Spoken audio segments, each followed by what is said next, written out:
Okay, well, welcome everybody. My name is Tony Wayne. I'm glad that you're all joining us to talk about this really important relationship, US-Canada. We have a wonderful group to talk about the importance of this relationship. We have two former Canadian diplomats who also do other things right now. We have Louise Blais, who was the deputy perm rep for Canada at the UN and held a number of other important jobs in the foreign ministry, and now works in supporting business relations between the countries.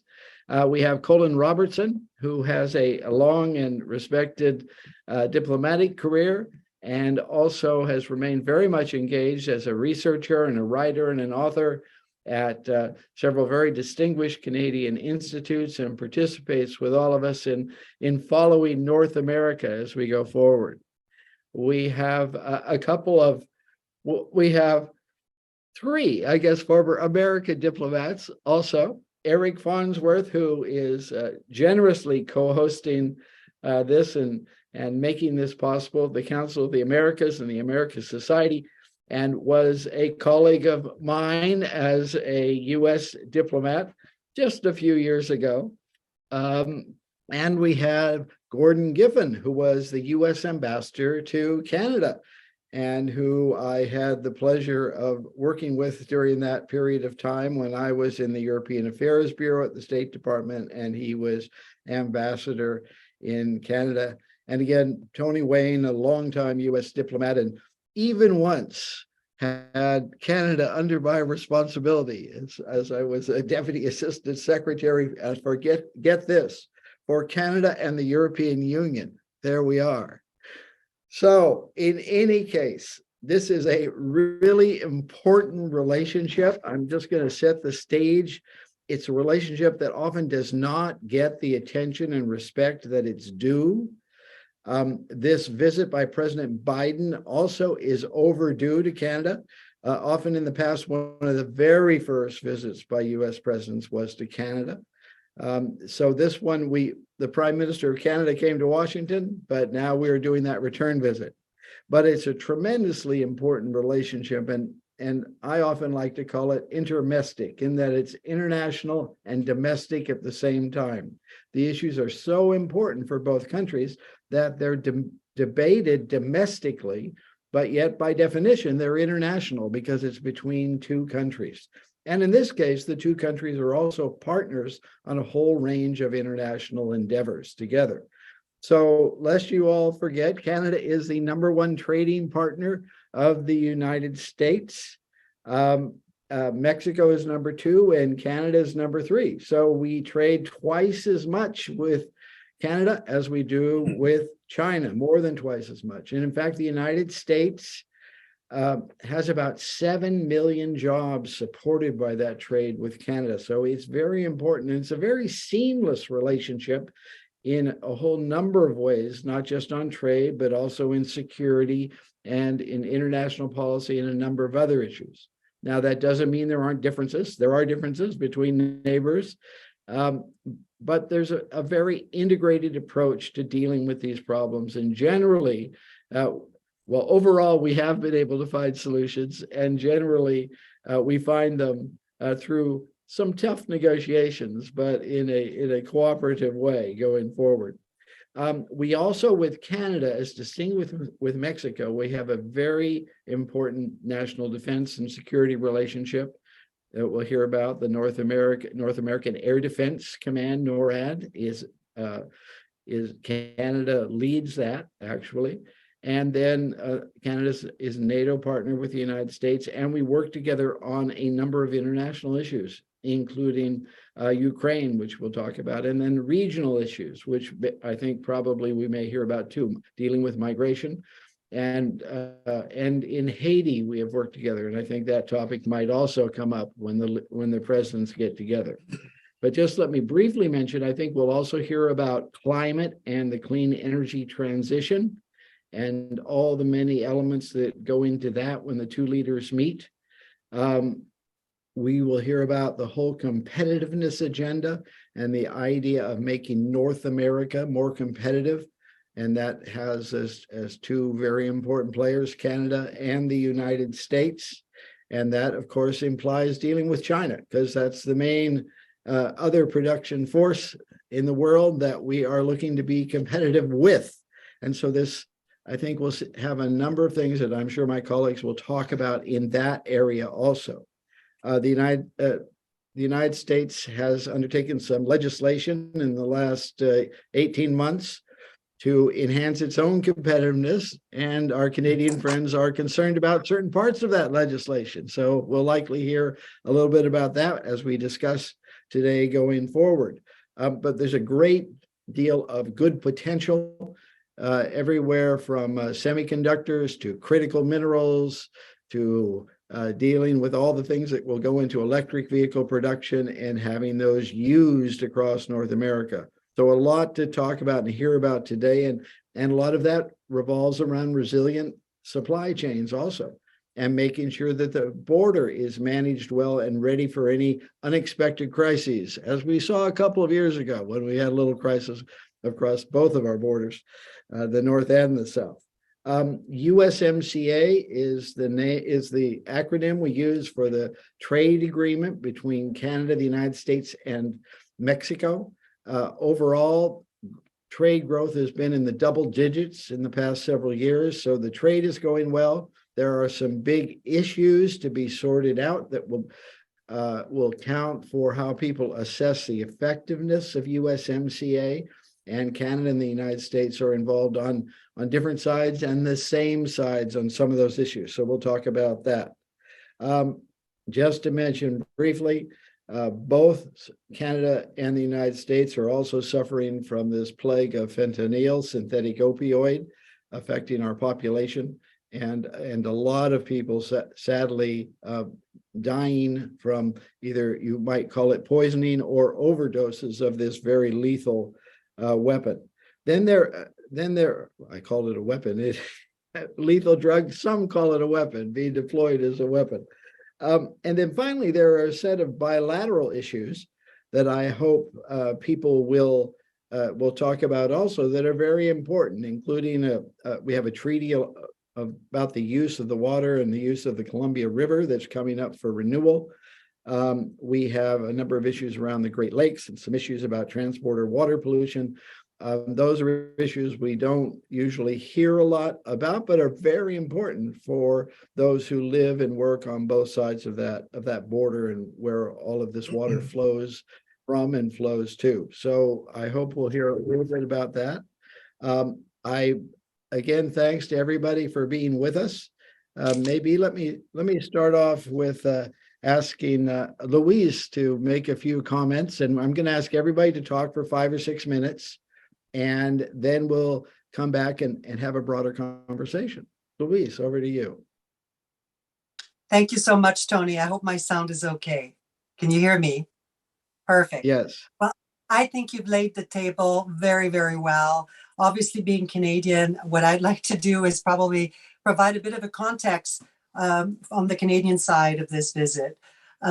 First of all, obviously, this was long overdue, but for understandable reasons. And the president has come to Canada several times, including when he was vice president, and the prime minister and the president have been meeting.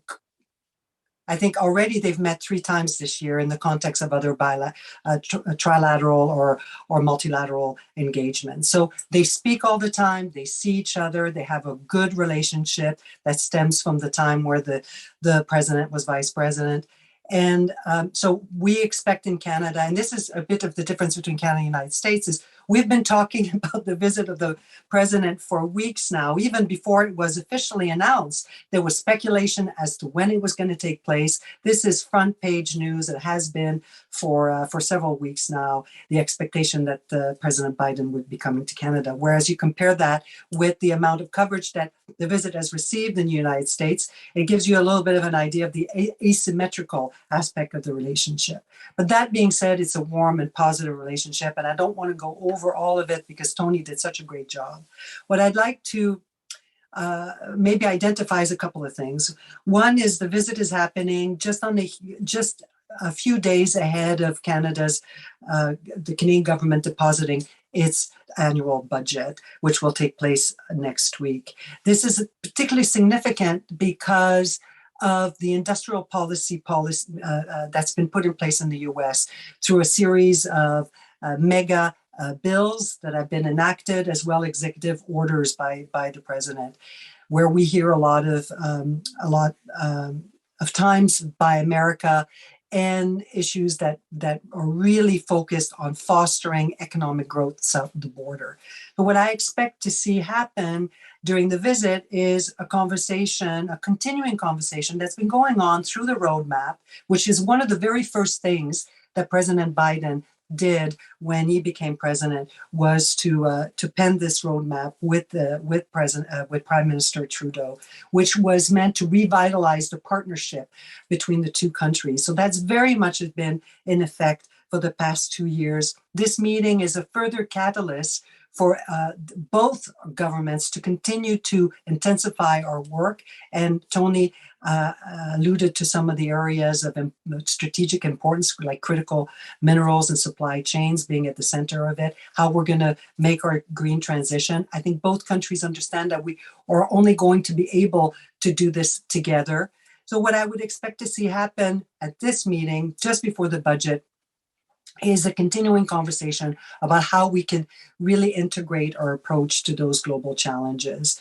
This obviously, Canada has been at the forefront, has been extremely supportive of Ukraine and worked in lockstep with the United States and NATO and our European allies to support Ukraine in the face of the Russian invasion.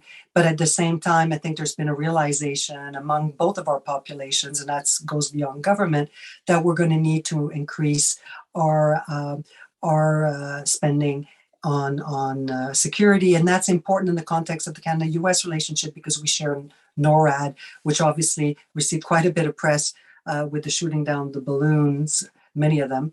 But at the same time, NORAD is a decades-old alliance that also requires an upgrade. And Canada has made that commitment last year with Minister of Defense, Minister Anand, really advancing that. So probably expect the US to say this is great, but really precisely what will it mean? Continue to have that conversation about the investment on defense and security, continentally and otherwise. But I expect this overall to be an extremely warm visit. Very happy to see that the president will be speaking to our parliament, and looking forward to what he will have to say. Thank you.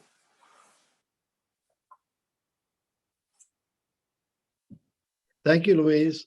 Let me let's hear from our other resident from the North, even if he's not in the North today.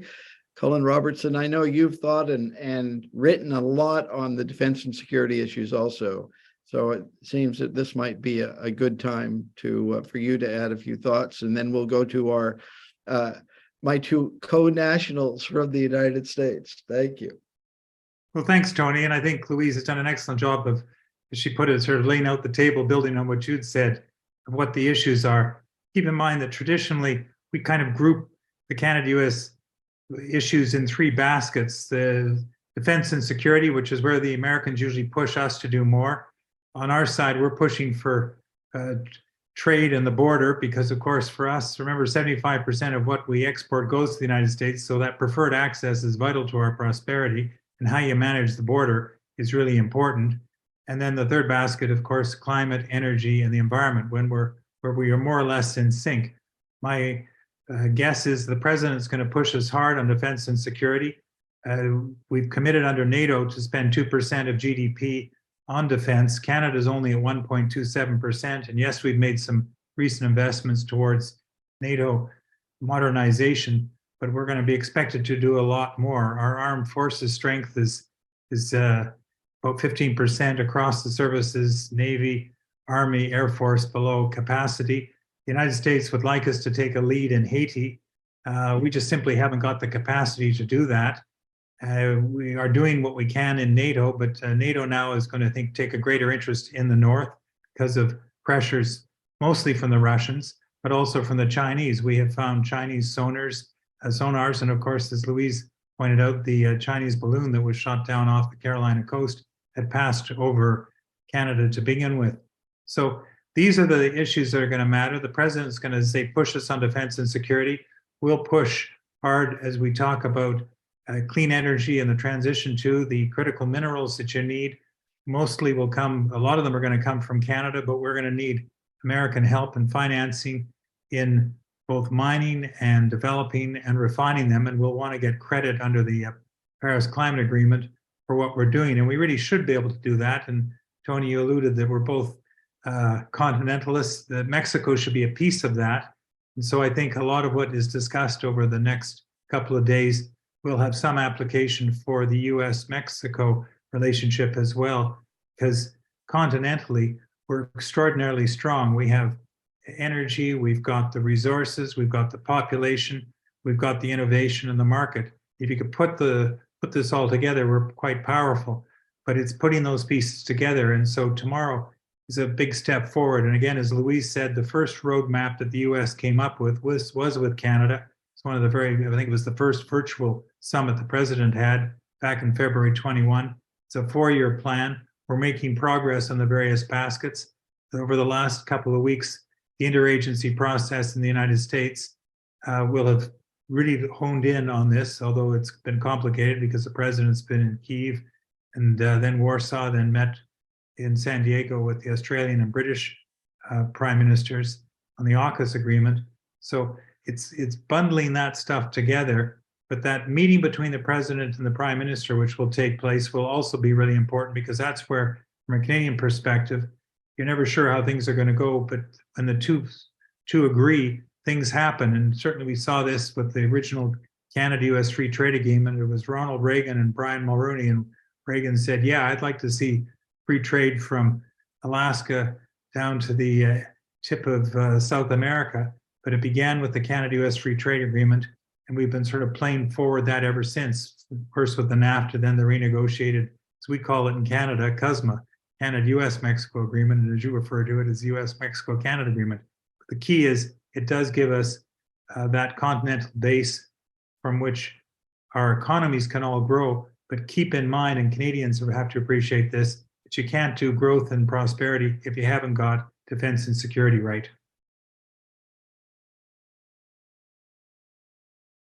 Thank you, Colin. That's excellent. That's a great introduction. I'm going to ask Eric first and then have Gordon talk about managing the relationship from his experience. So Eric, you do have a continental perspective across the whole Western Hemisphere. And you also, I'm going to pitch Eric's new article, which is in Barron's this morning, looking at the the strategic importance of the US-Canada relationship. So why don't you share a bit of that perspective, since you have to take care of all of the Americas in your job and look at all of it. How does it fit together? Well, thank you, Tony. It's really good to join you, and such a distinguished panel. And it's a pleasure to have the opportunity really to look north. You're right, Tony. We oftentimes look south from the Council of the Americas perspective, but we are a hemispheric organization, and that certainly does include Canada. And thank you as well for mentioning the article that came out today. And I want to start my brief comments with the concluding line. The United States and Canada, has already been alluded to, has already been mentioned, are absolutely strategic partners for each other. And we're pretty good, I think, in terms of dealing with issues in Europe, NATO, on the Atlantic side of things. We've been partners in Afghanistan and elsewhere, trouble spots around the world. But one of the things I think that we haven't been as good at is partnering in terms of the Pacific region, which is clearly a growing issue for not just the United States, but increasing importance around the world. And let me offer a couple specific ideas on that front, and building on Colin's very good comments in terms of the security side. He mentioned AUKUS. He did not mention the Quad, but let me mention the Quad, which is another grouping of countries in the Asia Pacific, which in my view should include Canada as a Pacific nation. The Quad includes the United States, Japan, Australia, and India. clearly a grouping of countries designed to coordinate and cooperate on the security side to perhaps counter the worst excesses of Chinese ambitions in the region. But we've already seen what China is doing, not just in the United States and around Latin American emerging markets, but also in Canada itself. And so there's a clear connection on the strategic and the security side for both of our countries to be working together to address some of these issues, whether it's cyber, whether it's more direct threats from the kinetic side that we might have overlooked in the past, but now are becoming more and more prominent. So those are a couple ideas. A couple other ideas on the economic side, staying with the Asia Pacific. The United States signature trade initiative for the Asia Pacific is the IPEF, which has been negotiated now for about a year and a half. They're making some good progress on it. Canada, despite being a partner in CUSMA or USMCA, is not part of IPEF. It should be. It doesn't make any sense for our top trade partner, our northern neighbor, not to be a party to this negotiation. I mean, it just doesn't make any sense. Canada is a party to, or has been invited to join the APEP, sorry for all the acronyms, I'm from Washington after all, which is the Western Hemisphere negotiation, which is, let's say, isn't at the same stage of development as IPEF, and perhaps has a lower level of ambition, although that's arguable, or that's up for argument depending on who you're talking to. I mean, you remember when we were talking about the TPP, which of course the United States pulled out of. It was a struggle to get Canada and Mexico into the TPP negotiations in the second round after we'd already begun the process with other countries in the Asia Pacific. Again, these issues aren't new. They're not related to one U.S. administration or the other. I think Louise said it very, very well. You know, this is headline news in Canada that the U.S. president is traveling there. I'm not sure it's even in the news in the U.S. today. I would argue that it should be. My point is that if we can move Canada more to the idea of the first thought, not an afterthought, I think it will be of greater importance or greater benefit, let me put it that way, to the United States ourselves. You all have mentioned things like borders and trade and these sorts of things. Let me add one final topic into the discussion, which is absolutely strategic from the United States, and it's become much more prominent after the Russian invasion of Ukraine just over a year, and that's the energy discussion. Clearly, there are ambitions on the global climate change issue. The United States and Canada, I believe, will be talking about those issues and should talk about those issues. We have to, in terms of the president's visit with the Prime Minister. But Canada is a critically important partner for U.S. energy security. As our top supplier of foreign energy, it is a secure supplier of energy. And, you know, the energy discussion has definitely shifted over the past few years, but the Russian invasion reminded us of the critical aspect of security in the energy equation. And yet, it seems as if sometimes the United States overlooks the ability of Canada to supply more in distressed times or difficult times to the United States. And I refer, for example, to the comments yesterday of the national security spokesman, John Kirby, when he was referencing what the topics of discussion would be for the president's meeting with the Prime Minister. I may have overlooked it, but I didn't hear the word energy mentioned.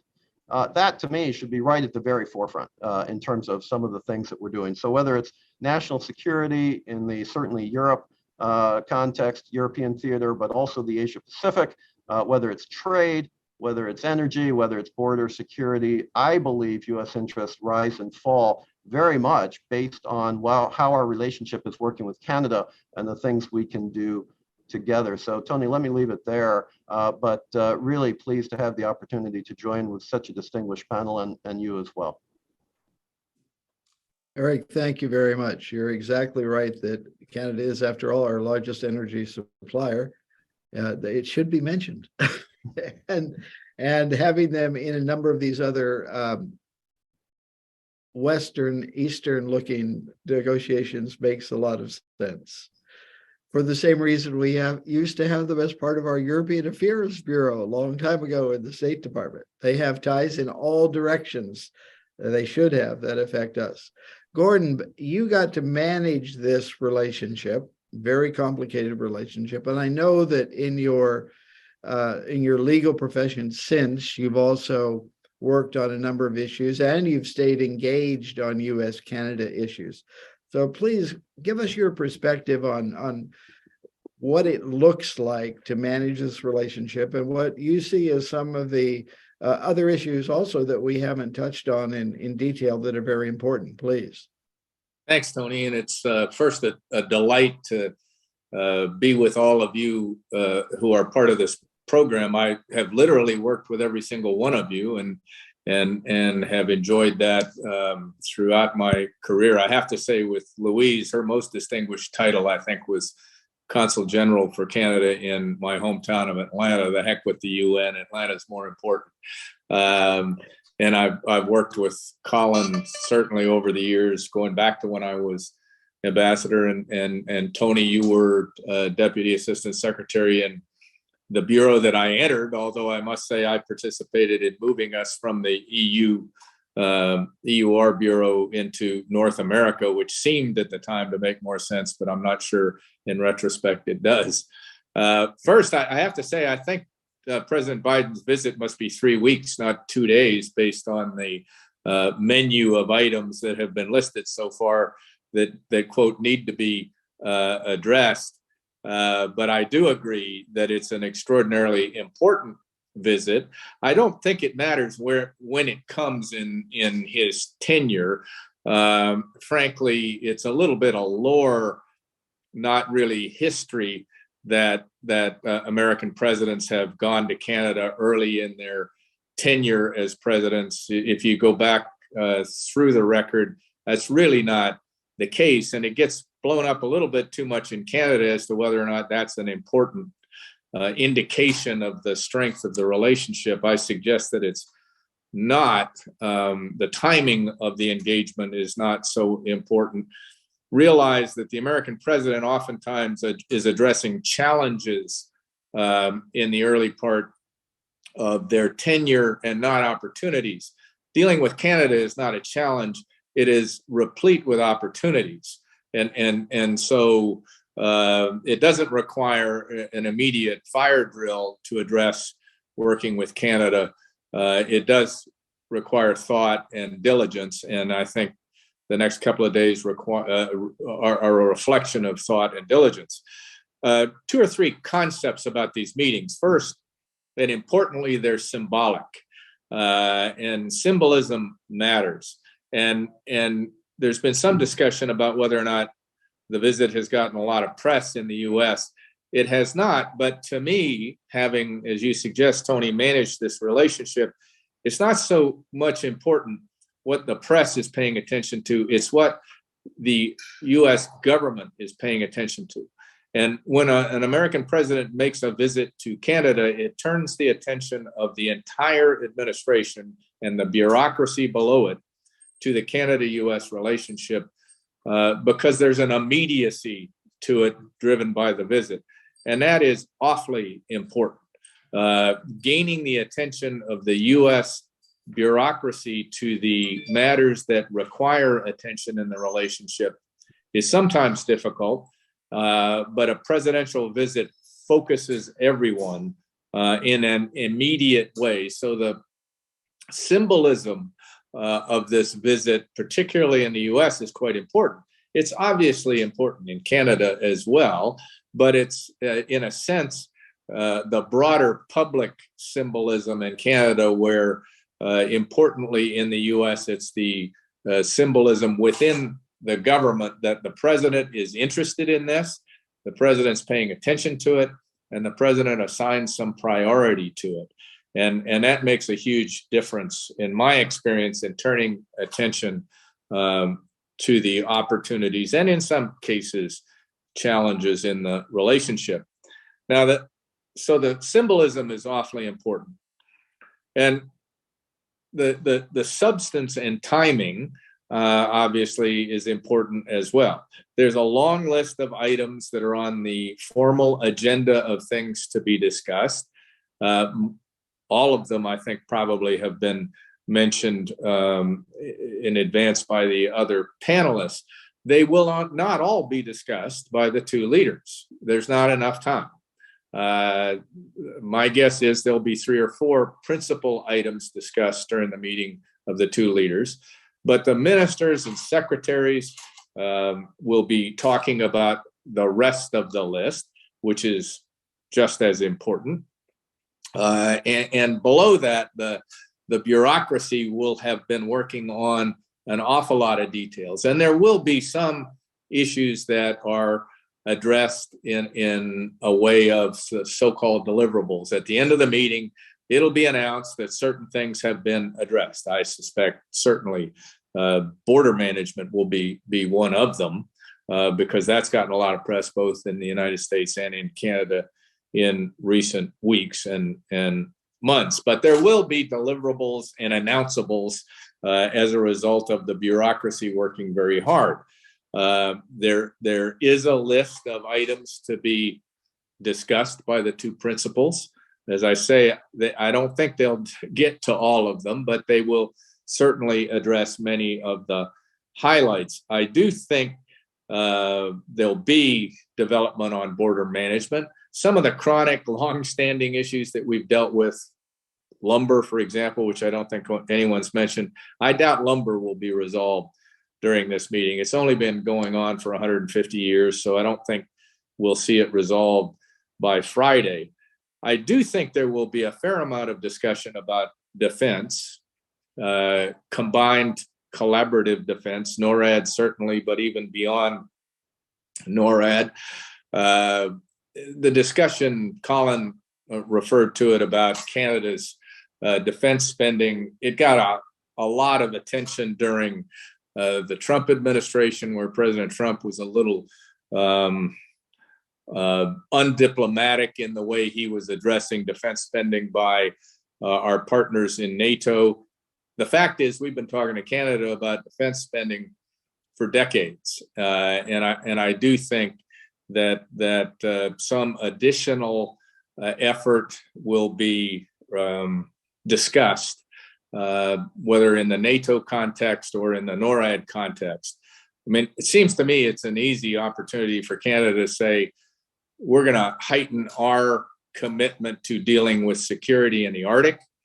Frankly, it's a twofer for Canada. It's something that's pretty intensely a Canadian issue, for which they would get credit in the bilateral and multilateral context. So if I were Canada, I'd jump on that opportunity. The 2, we can't predict what it is. The 2 leaders will discuss some things that they choose to bring up that aren't necessarily on the list, that will be surprising to a lot of the staff, and they will go off script and set some priorities that we don't even anticipate. And that's one of the beauties of a meeting like this, where 2 leaders who like each other, who feel comfortable with each other, can go off script. They don't have to be regimented. It's the beauty of this kind of relationship, that they can be creative in how they envision our relationship going forward. The last thing I will say, the last category, and Eric made references to this, what we often lose sight of in the Canada-US relationship is that the secret sauce, the thing that makes it the special relationship, is not how much we sell to each other across the 49th parallel. The thing that is the actual secret sauce, as I say, is how we have collaborated together to advance our common interests, be they economic interests, be they human rights, be they the advancement of democracy around the world over the decades. We have been partners in global initiatives that have made dramatic difference over the years. And that partnership it is actually the thing that makes our relationship so special. The U.S. has no other relationship quite like this. I recall just a little vignette when President Clinton determined that Europe wasn't acting with enough expedition in the Balkans. He concluded that we had to take some steps, the United States had to take some steps in the Balkans, but didn't want to make it unilateral undertaking. He spoke to Prime Minister Chrétien about it, and the Prime Minister immediately told the president that he understood the geopolitics of the United States acting unilaterally, and that Canada would partner with the United States. It didn't take a UN resolution. It didn't take months. It was something that the two leaders talked about because of the strength of their personal partnership and the strength of the Canada-US commitment to each other to advance our common interests around the world. There were multiple other examples of that during my tenure, and we saw it a lot during the Mulroney, Bush, and Reagan eras. That partnership atrophied a little bit, global partnership, in the earlier part of this century, but I see it maturing and gaining vibrancy. So I recommend that we not just dwell on how much we sell to each other and what the outcomes of the bilateral discussions are, but also what our commitments are to partner around the world. I think, Colin, certainly someone brought up Haiti. I'm hopeful, in the spirit of what I just said, that Canada will be able to step in and take some leadership in Haiti, because that will matter in Washington. The taking that one off of our menu would be a big help to the U.S. administration. And again, that is the way that we maintain the dynamic where we can work out these still important, still troubling issues that arise between us, but in the context of the greater relationship, are smaller. And I do think that Buy American is an area where the U.S. can once again establish the principle that, in a sense, buying North American is the opportunity we have, not just buying continental America. Thank you. Thank you very much, Gordon. Thanks to everybody. So let's in this next round, I want to ask you to think a little bit about what deliverables you would like to see. And I'd like to ask everybody just to come up, and in the first round at least, what's one thing you would like to see come out of this visit, either as an agenda item or as a step forward in an already existing agenda item that would help push the cooperation, the two bureaucracies, the problem solving forward. And so why don't we just go in the same order we started off with, and Louise, please. Tony, I'll respond to it, and maybe if you'll allow me, I'll also try to respond to Doug. Doug Palmer had a question not unrelated in the chat about critical minerals, so I'll circle back to him after. So, one of the hats I wear is obviously the Business Council of Canada, so I can say to you that the Canadian business community, what we would like to see, and it's me by extension anyway, is to see a greater urgency to some of these challenges and making sure that what we put in place is a vision moving forward, like what Gordon alluded to, which is a North American way in which we work together to compete. The competition is not within North America, it is without. And a real, again, reaffirmation of that we're better together, working together would be wonderful to see, with specificity in certain areas. And now, if you allow me to circle back to Doug's question. His question was, what would Canada expect or want from the United States on critical minerals? And we've discussed that this is part of the roadmap. It's part of the issues that will be raised. Here's an example where Canada probably want to make the point to the United States is, yes, we are blessed by geography. We have huge reserves and deposits of critical minerals that are absolutely fundamentally, that are crucial to the green transition. However, Canada will require investment assistance, obviously, in development. These are in the ground, and not all of them easily accessible. There's a lot that we're going to have to do in Canada to to harvest this potential. But at the same time, what we want to make clear is that Canada is not interested in just a raw export of those minerals. We would like to see them leveraged in a continental way into our supply chain to reinforce our manufacturing sector, whether it's EV or otherwise, and really help the transition. So that's going to be part of the message, is going to be, let's do this together. Not a question of just shipping you, the way we do with oil, which is unfortunately coming down on train as opposed to in a pipeline. But at the same time, I don't want to be acute here, but that was that when we're talking about energy, that is definitely something that is in the recent history, but is how we can really develop our industrial policy together so that things like critical material are a component that is very much integrated in the conversation as opposed to just a raw export. And just as I close, to what Gordon was saying, it's not just that we trade with each other, which we do obviously to great degrees, but 70% of the Canadian export into the US actually component inside the manufacturing sector of the United States, to which those components are net sold abroad as well as continentally. So it's that vision of how we're going to tackle the challenges together. This is what I'd love to see coming out of this meeting, a reaffirmation on the part of the President and the Prime Minister that we're going to be developing our industrial policy together and in a comprehensive, integrated way.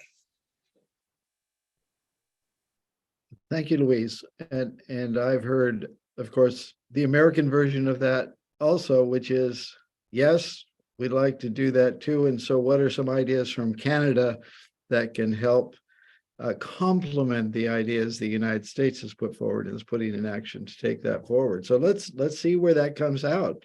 Very good idea. Colin. I'm going to pick up something Eric talked about, and that's energy. We've had visits in the last month and a half from Japanese Prime Minister, who's hosting the G7 in Hiroshima. We've had the European Union Commission President von der Leyen. We've had the German Chancellor Olaf Scholz. They've all come to Canada asking for one thing: is help us out in energy. The Europeans got through this winter.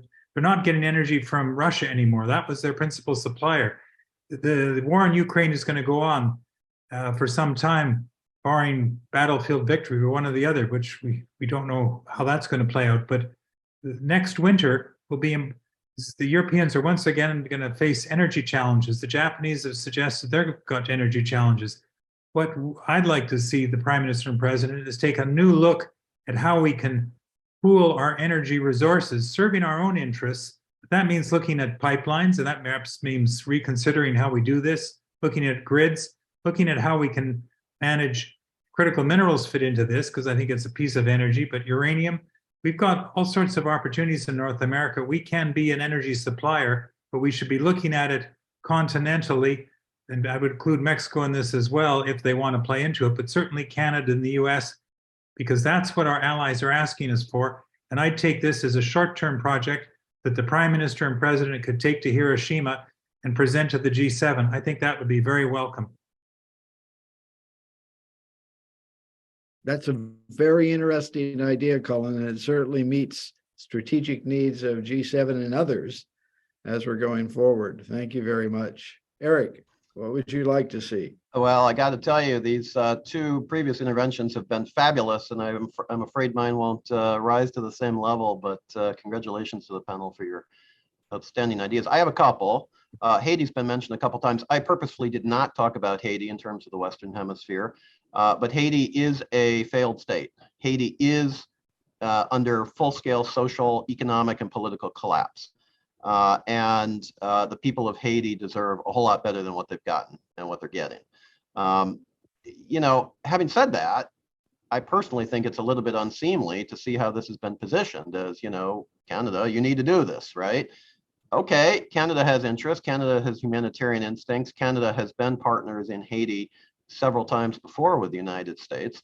But I do think that we need to get a better solution than just pushing Canada to take the lead in this effort. I think together we have to find a way forward on Haiti, which is not just a US issue. It's not just a Canada issue. It is a truly hemispheric issue, which needs to include the Dominican Republic. It needs to include some of the neighbors who are receiving Haitian boat people right now. This is really complicated. It's been going on for a long time. It's not going to be solved in the short term, unfortunately, but I think we have to get a process in place. And so what I'd like to see coming out of this meeting at a minimum on Haiti is that the two governments commit to each other that we will work with urgency on a process on Haiti.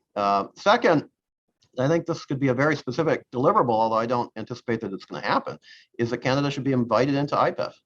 I mean, it's that simple. Why not? And this can be something that I think Canadians want, Canadian business community wants, certainly the US business community would be supportive. There is some issue in terms of negotiations and all that, but that can be worked out beneath the leaders level. And I do think if, I can't speak for our Canadian friends, but, the harder y'all get pushed on Haiti, maybe you can push back on trade and say, it sure would be nice to have access to some of these, frameworks in the Asia Pacific or the Indo-Pacific, as the US likes to call it. And I think that's a worthy discussion, even though they may not be linked directly. Nonetheless, they could be linked politically. And the third thing for me is, and to pick up something that Louise said, and I think it's absolutely critical, the idea of working together, not just kind of selling stuff to each other, as Gordon said, but also the bigger strategic issue. And I look at the Western Hemisphere now. I put on my Council of the Americas hat and look at opportunities in the Western Hemisphere. And so often, we talk about negative things. We just talked about Haiti in the Western Hemisphere and the challenges to investment and things like that. At the same time, Latin America in particular is extraordinarily wealthy in natural resources, in critical minerals, in things that are necessary for the energy transition, like lithium, like copper, like other minerals that I don't even know what they are, but I'm told that they're very important, exist in abundance in the region.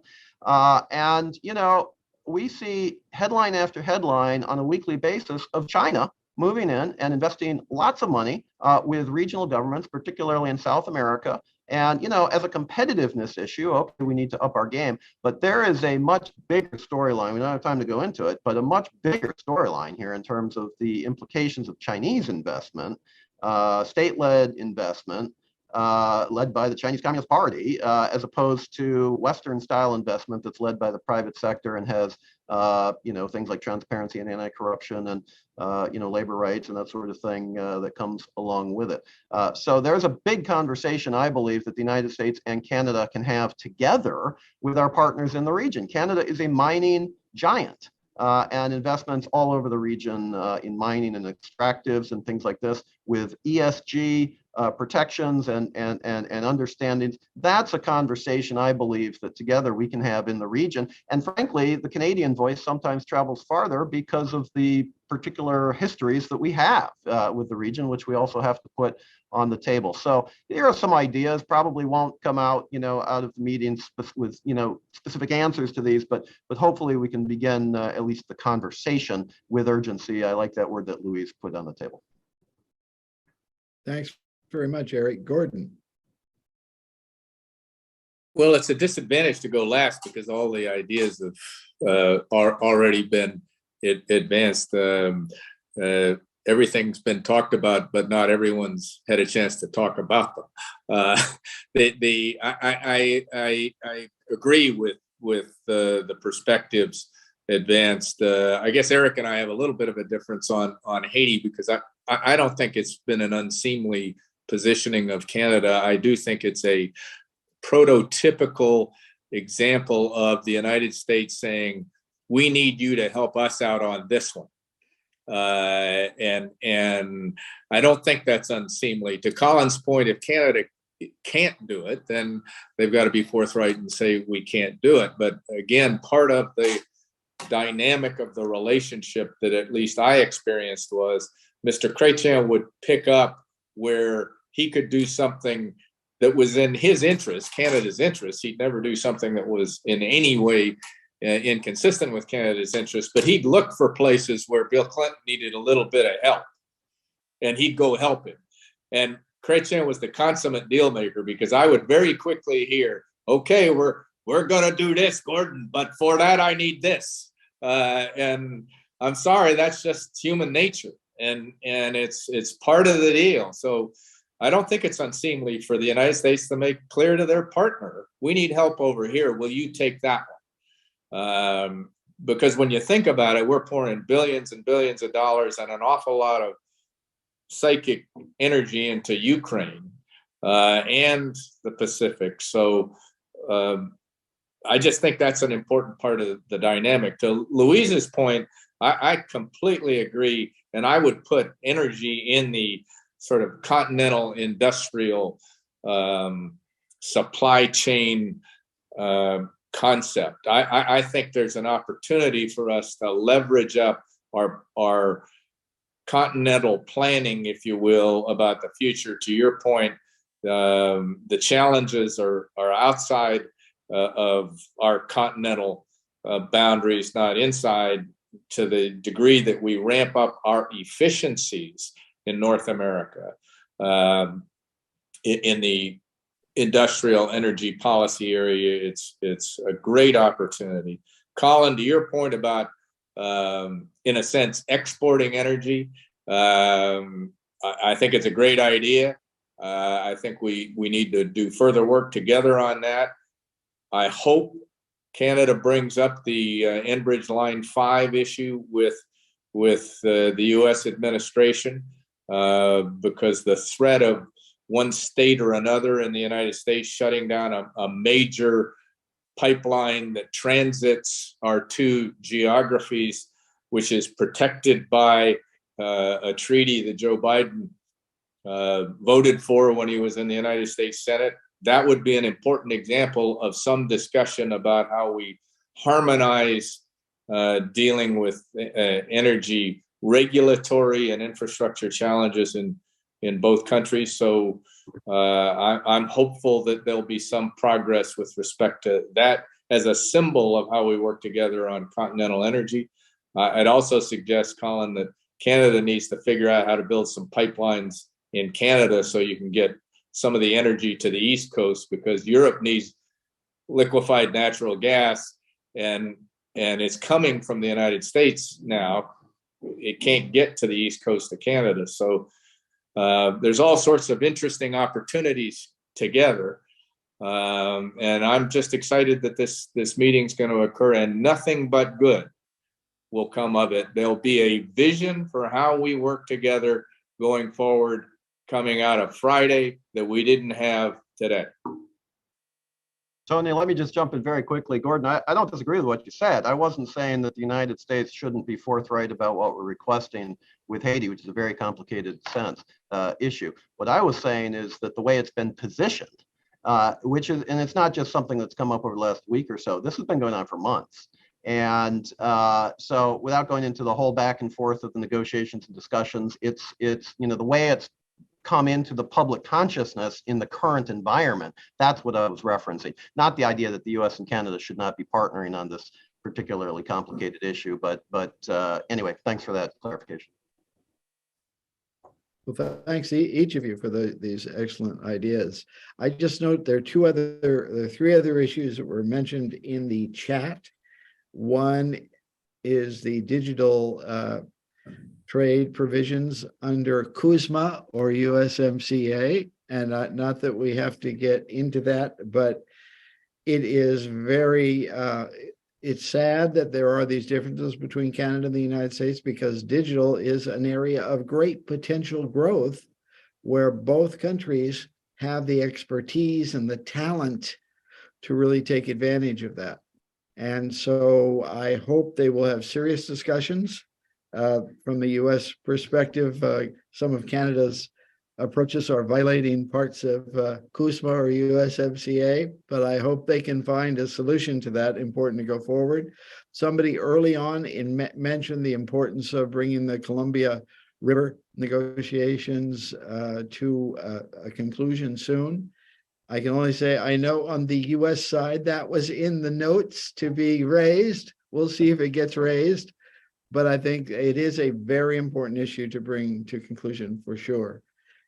And then somebody mentioned Cuba, and And there I would just say that on the substantive performance of Cuba's government recently, which has not moved even a millimeter toward liberalization of how it treats its people, or the politics of the United States, I would have to say to the person who raised that question, I don't see a lot of prospect for movement on the US side in dealing with Cuba. But if anybody else wants to add anything else on those three issues that were in the chat, please. If not else, why don't I just ask everybody to make a final comment here? We have 3 minutes left. Try and wrap up. Louise, what would you like to say to bring us to a conclusion? Well, I'm not sure it's going to bring us to a conclusion. I don't think anything could, but I really wanted to maybe just address this last point. Look, on digital, because we haven't really discussed a lot of the irritants that are in the relationship now. Many of them, panel disputes between the two, and there's dairy. Gordon mentioned softwood lumber has been forever. Now there's a digital a bill in Canada that has some companies in the US upset with us. But I don't think that I think these irritants get an outsized attention vis-a-vis the overall relationship. And that's okay. And you've got lobbyists on both sides that are pushing one way or the other, and that's all well and good. But I don't think it really affects the fundamentals of the relationship, which are really strong and good. And I don't expect the two leaders to dwell on the irritants when they meet. While they may feel in passing, some things need to be said so they can say they said it. I don't think that I don't think it will resolve our difference of views on dairy at this meeting. And I don't think we should have any of those expectations for that meeting. And I think that's fine. I think there are dispute settlements for those, and they are functioning well, and that's good news. And so I think that overall the visit will be aspirational and positive, and I think we'll move the agenda forward. I'll end there. Thank you for having me. Excellent. Thank you. Thank you very much. Colin. Tony, all of us have lived under the last 70 years of an American-led international rules-based order, liberal as well. And we've done extraordinarily well. I think that's all changing. I think we're into, once again, an area of great power competition. And I think that, yes, we want to do what we can for prosperity for the two countries, but I think we've got to pay much more attention now to trying to preserve what we had. And that means, from a Canadian perspective, to put much more into defense and security, not just in our north, but so that we can do the things Gordon talks about and Eric talks about in terms of Haiti. The world has changed, and I think that the United States is there, but the allies have got to step up. The burden has to be shared. So that's what I would like to see out of this. I think this is an important summit in that regards. And to just conclude, I'm always reminded of something a Canadian leader, Robert Thompson, once said, that the United States is Canada's best friend, like it or not. But I also recall that the caveat to that Derek Burney, one of our ambassadors to the United States, said, and for Americans, Canadians are their best friend, know it or not. Well, those are two great lines. Thank you. Eric. Yeah, once again, it's tough to follow, Colin, but now simply to you, Tony, to thank you for moderating a terrific conversation, and to my fellow panelists, really have enjoyed this.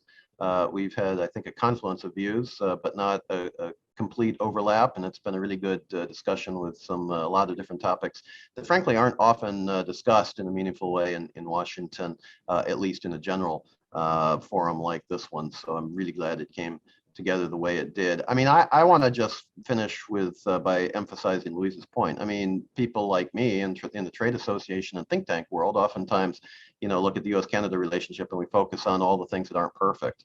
And there are some things that aren't perfect, and there always have been, and there always will be. I think Gordon mentioned softwood lumber, and that's been going on since Adam and Eve, basically. So I mean, it's like, okay, hopefully we'll resolve it someday, but we've got a much bigger agenda, and that's the point that I want to leave us on. If we don't have a bigger ambition for the bilateral relationship and ultimately the North American relationship, including Mexico, I think we leave a lot of these opportunities that we've been talking about on the table.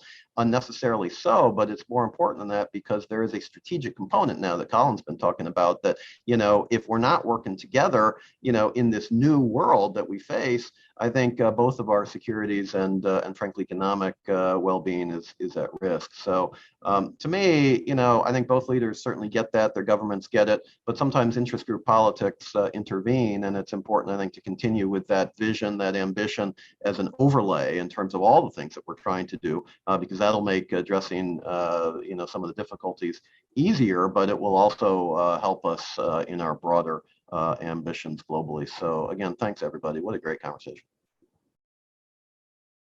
Thank you, Eric. Gordon, final words. Yes, thank you. I go back to where I was somewhat earlier. It's the big picture, as Eric was just describing, that makes this very special. And the two individuals that have control over the big picture are getting together this week. It's not just the plumbers who work on all of the pipes below the surface. It's the individuals that set the policy. And I do believe, as I said earlier, that we will come out of Friday with a new vision for how we go forward together on a broader scale, on a bigger picture. We've got two very able ambassadors, Ambassador Colin, Ambassador Hillman. They'll come out of those meetings with their two principals having looked at them about some of the plumbing and say, and they'll have to go get their wrench, because they'll have a lot of assignments about things that came up. So when you see our two ambassadors walking out with wrenches, you'll know it's their job to go work on the irritants. The two leaders will set an agenda and a vision for how we work together in the bigger picture. I have to observe too, this digital dispute reminds me of the magazine dispute we had during my day. It's sort of the 21st century's version of Canada being a little protectionist on information flow. And I remember walking out of a meeting with Bill Clinton after having talked to Mr. Chrétien, and the magazine issue came up, and Clinton just looked at me and he said, "Gordon, get that resolved."